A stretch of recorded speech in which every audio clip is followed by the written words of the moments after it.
Look, I don't think it's possible to start this meeting talking about the climate crisis without referencing the energy crisis that is fast engulfing Britain.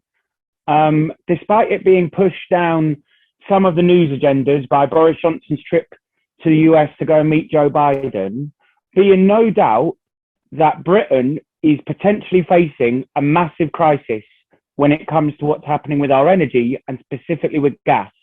It's a huge crisis for the British economy, and it's one that is likely to spread and deepen over the winter months. Lots of so-called small gas companies who in reality have, turnovers of millions and CEOs and shareholders who have made huge profits in recent years. Lots of them are now going bust. Another 2 went bust today, which means that 1.9 million people in Britain have had their gas supplier go bust. Energy prices are likely about to soar. It looks like the government might raise the cap on energy prices, which when you think about what's happened with national insurance, the hike in contributions to that, you think about the end of the furlough, you think about the rise of inflation, is yet another attack on working class people. And it's likely there may be a real shortage of the supply of gas in this country. The reason I reference that is because I think that crisis is inextricably linked to the climate crisis. And I think it's linked in 2 ways. Firstly, the energy crisis is a direct result of those in power not transitioning to sustainable energy sources at anywhere near the required rate. For years now, the potential has existed to have and transition to a mostly sustainable economy, wind, solar, water power, and so on. But those in power, both Tories and Labour governments, have not transitioned to those energy sources nearly fast enough. And that is one of the reasons why we're left with such a dependency on gas. The second reason I think that the energy crisis is linked to the climate crisis is that the whole chaos of what's happening with gas is a result of the rule of the free market. Years of privatization, of deregulation, of letting companies go wild has meant that gas bosses have got rich while prices rise. And that focus and that, bowing down to the market and allowing the market to run ravage is the same thing that's happened with our environment. The scale of the climate crisis is a direct result of the way in which the system we live in prioritizes profit over the planet. And what makes sense for profit is what's considered is really important for us to bear in mind. Because in November, the COP26 talks take place in Glasgow. I'm sure people are familiar with this, but COP26 or the COP talks is the conference of parties where all the leaders, the world leaders, business leaders, innovators, sponsors all gather together to talk about climate change and to put forward their strategy for the climate crisis. I think in the run up to the COP26 talks, I think we have to be prepared for a big political battle, because I think we have to recognize that the strategy of our rulers is to try and greenwash them their way out of those talks.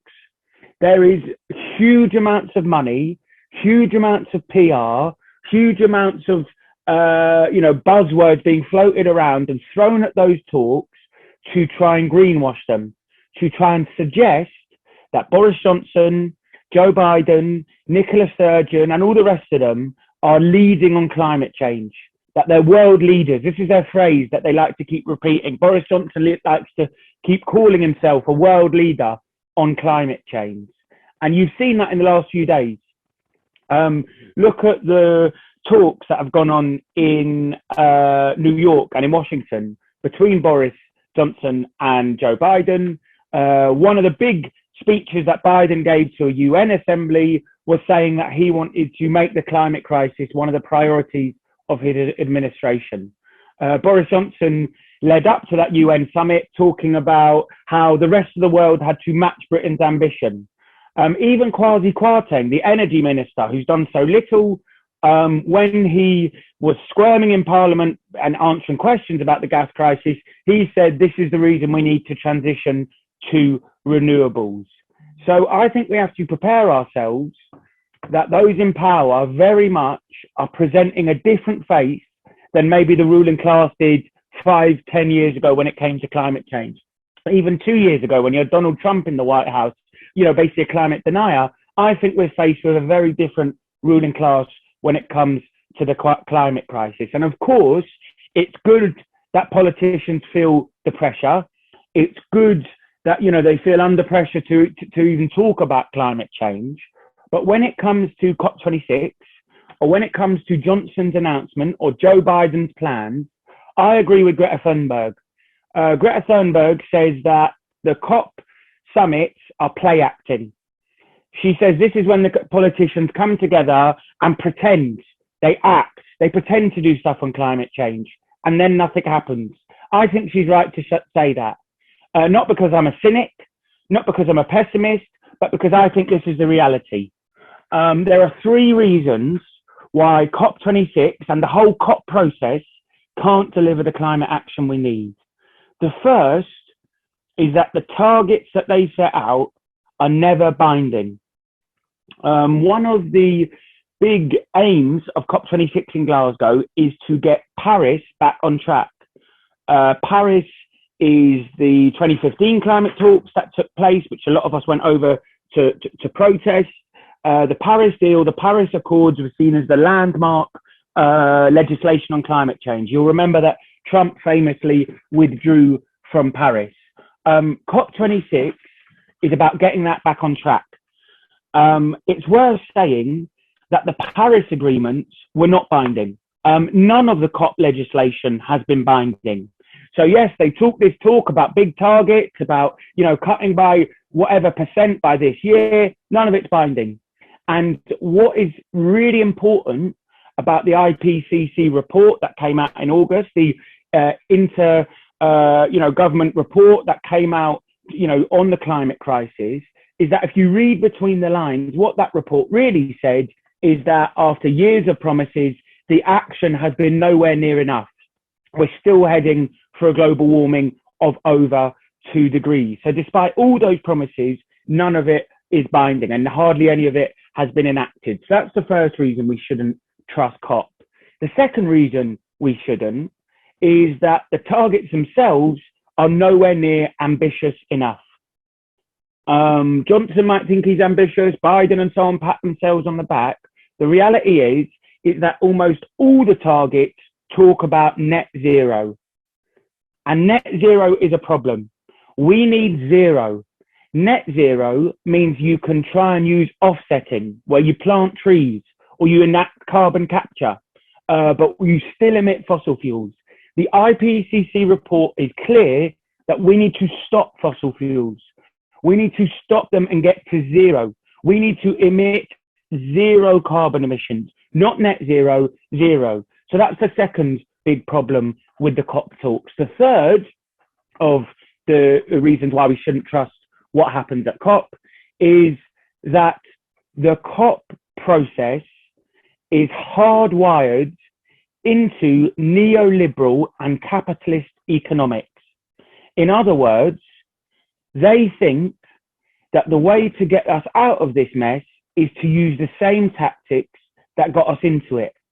Audre Lorde once said that the master's tools will not burn down the master's house.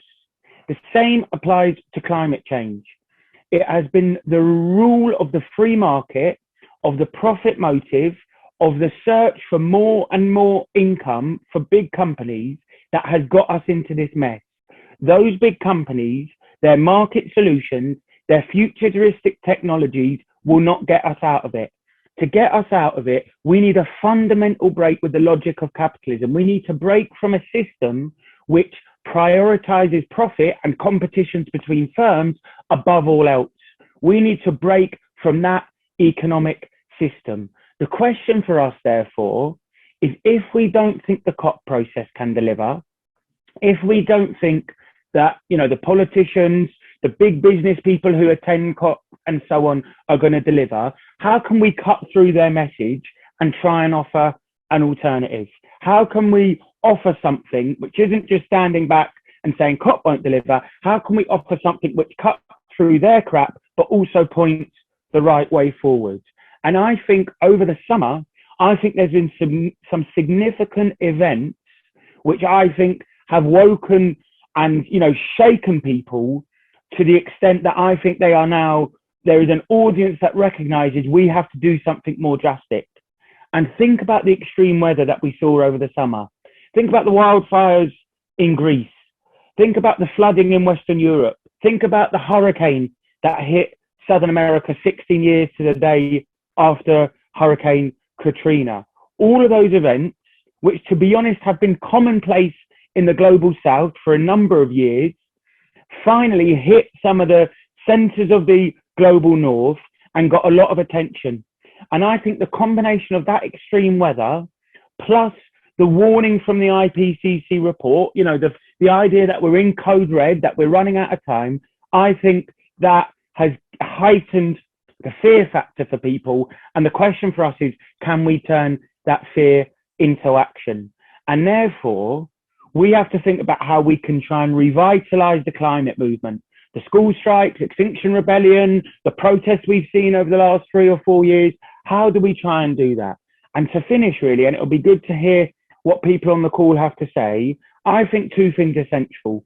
One is that the question of climate justice has to be a crucial one in that movement. And when I say that, I don't mean a buzzword that a corporation can take over or an NGO or a charity just puts as a slogan. When we talk about climate justice, we're recognizing that it is the people of the global south who have contributed least to climate change who suffer the most, who contribute most to being, you know, the population of climate refugees, who face the rising sea levels, who face the extreme weather, who don't have the economies to deal with the damage wrought by climate change. And therefore, any justice, any climate justice has to take that into account.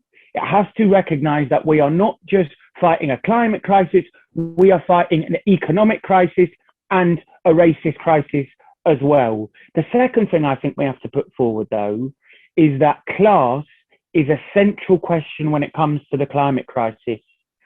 It is right for people to point out that the global north is responsible for the most emissions and the most impact on global warming. But we also have to remember that we are not all equally to blame in the global north.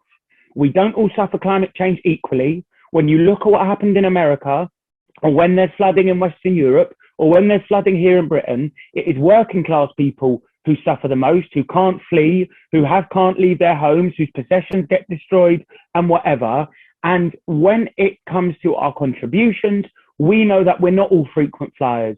We don't all have a massive carbon footprint. We're not all driving guzzling cars. We're not all huge contributors. It is a 1% whose overall climate footprint is much, much higher. And therefore, when we talk about trying to revitalize a climate movement, the question of climate justice is central, but also the question of class is central, because crucially, it puts forward a different alternative to the solutions and the inadequate responses that come from the top.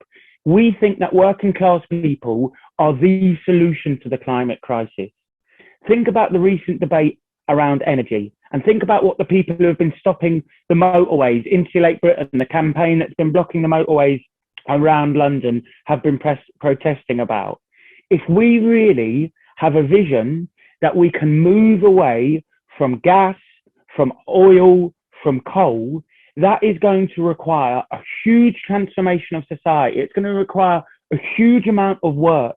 We'll need people to insulate their homes, to generate new renewable energy, to build the new connections to people's houses and energy sources, and so on. In other words, we'll need millions of new jobs, good paid jobs, good quality jobs that try and address the climate crisis. And the only way we will get that, the only way we will get that action on the scale we require, is if we prioritize it over the profits of big business and actually have a vision of putting people and the planet before profit. And I think, therefore, we have to recognise that while we mobilise for COP26 in November, there is a huge political argument we are trying to carry out as well, which is that working class people are not a problem in the climate crisis. We are part of the solution, and we can fight from below for a vision of dealing with climate change and trying to fight for a different kind of society as well. So I'll leave it there, Celia, and I'm really keen to hear what people have to say. I want to make 4 main points really on what people have said. Firstly, I think what Charlotte said was right around the question of people feeling a bit overwhelmed by the climate crisis, because I think that's understandable. Like, I do think you come across that. Some people generally, and, you know, understandably think, you know, are we too late? And there's a, you know, you get a lot of that, don't you, about, you know, not having children, not wanting to bring them into this world and so on. And look, I think we have to be honest that we're not going to stop climate change. The climate is changing, and clearly this is what all the extreme weather that we've seen recently is about. The question for us is how much it changes. And that's why the IPCC report and all the figures that come out are so important. Obviously, we should remember that the Earth doesn't operate on fixed figures. It's not like, you know, at 1.9 degrees, the Earth is fine. And then suddenly, if it ticks over to 2 degrees, everything suddenly changes. Obviously, it's much more fluid than that. But small differences in temperature rises will have a huge impact. 1.5 is incredibly different from 2. 2 is incredibly different from 2.5 degrees. And therefore, we're fighting literally for every, you know, 0.1, you know, degree, or, you know, even smaller, every one of those will matter. And that's why what we're trying to say is that, you know, yes, the climate's going to change, but the question is how much it changes. Also, what's linked to that is about how we adapt to it.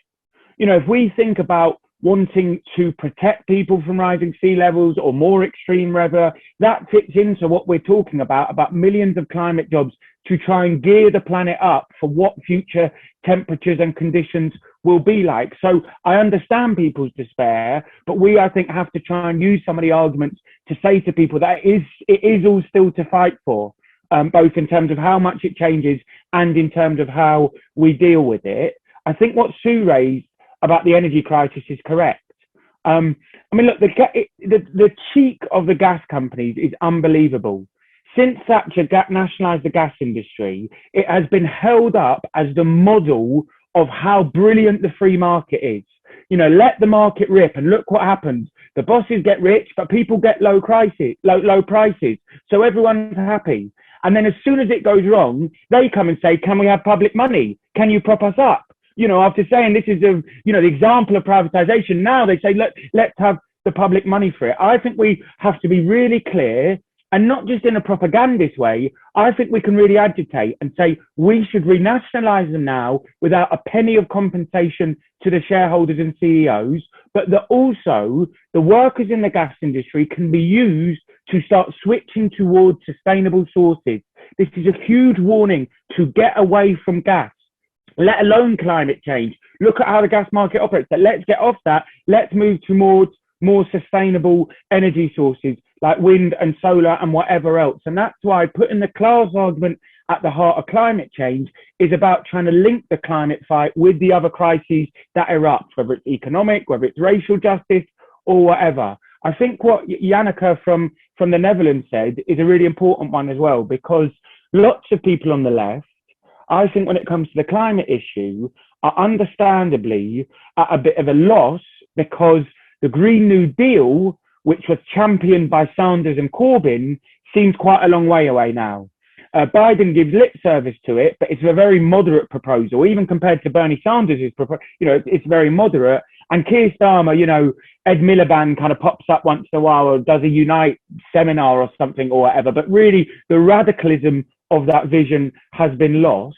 I think we have to remind people, though, that the reason even Corbyn and Sanders put it forward was because there was a movement on the streets. It was the climate strikes, Extinction Rebellion, and the protests, which came before the Labour Party left and the Democratic left, adopting a serious and radical climate policy. And those parties, I'm afraid to say, wasted the opportunity to mobilise people.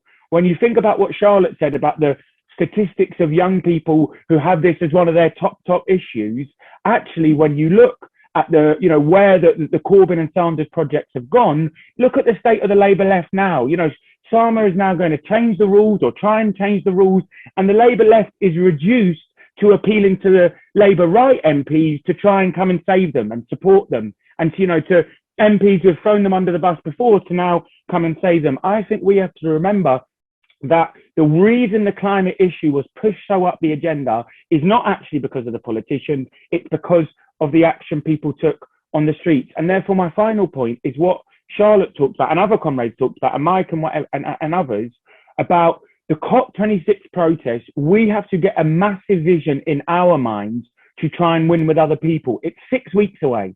And it's true to say that we're not talking about the climate movement here. Yes, of course, climate activists will be there.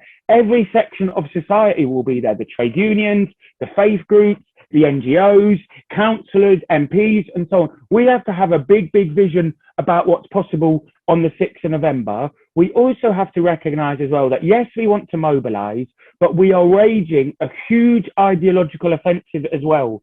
We're waging an ideological offensive against Johnson, against Biden, and those who greenwash us, but also within the movement. It's very contested. You see, it's brilliant we're part of the COP26 coalition. It's fantastic, it's broad, it mobilises people. There's a big debate going on in it as well, though. There are some people in the COP26 coalition who, you know, take what used to be called a third worldist position, which, you know, which is really the idea that British workers can't do much to support or build solidarity with the global south. There's others, like Karen talked about, who are pulled by the kind of motion, the kind of arguments we saw at the Trade Union Congress earlier this week. There are others who say that the main thing to do is get the Labour Party back on track and win a motion in their CLP. Our vision, through our work in the campaign against climate change, with the Million Climate Jobs report we've done before and so on, is to say that radical climate action from below, which has class and justice at the heart of it, is something not to get passed at a conference, not to get pushed down from above. It's something to fight for radically from below. And that's why we have to have huge union delegations on Saturday, the 6th of November. We have to have big, big climate justice blocks, but we also have to be bold about what we try. I think on the Friday, the 5th of November, we should be urging for workplace walkouts and actions, especially at the university. Using schools can do it, the NEU can as well. Let's get a rally at the town hall. Let's try and push in a big way to link up this struggle, the energy crisis, and all the anti-racist work we do to try and put a militant and anti-capitalist message at the heart of what happens in November. And I'll leave it there.